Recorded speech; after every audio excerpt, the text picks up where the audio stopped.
Really all that means is being able to communicate with animals telepathically.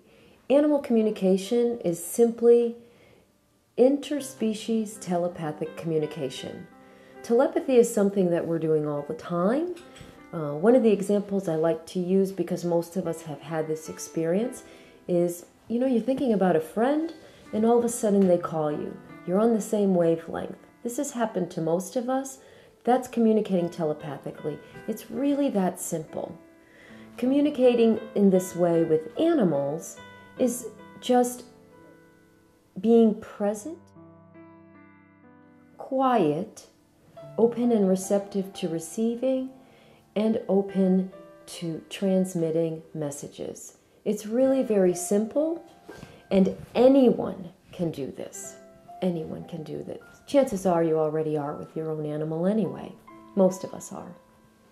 Well, generally people call me and they let me know about a particular question or concern that they have with their animals.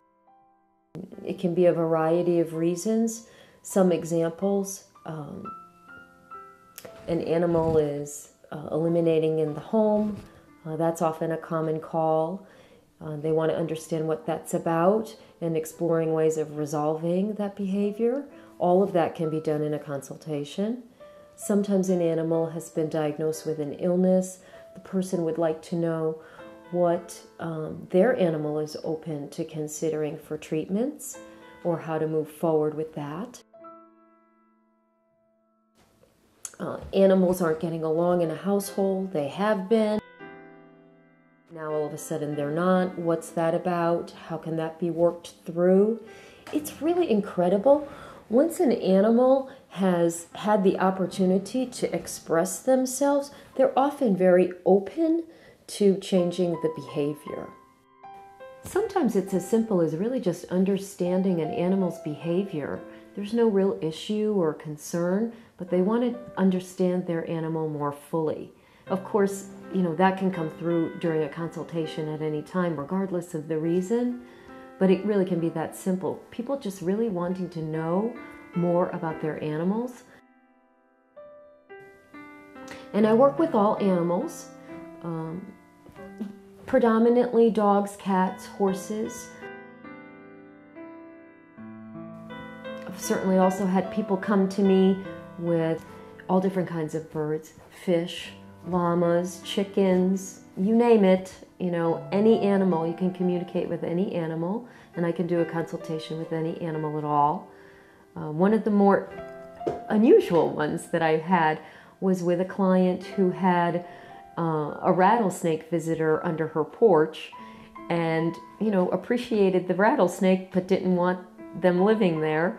So she asked me to do a consultation, and we did. And it was very interesting because the rattlesnake had a very insightful and deep message for this particular person. And of course, she was open to receiving it from the snake.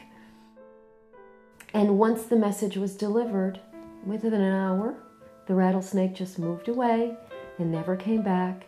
And the client was at a point in her life where this was really helpful to assist her on her path.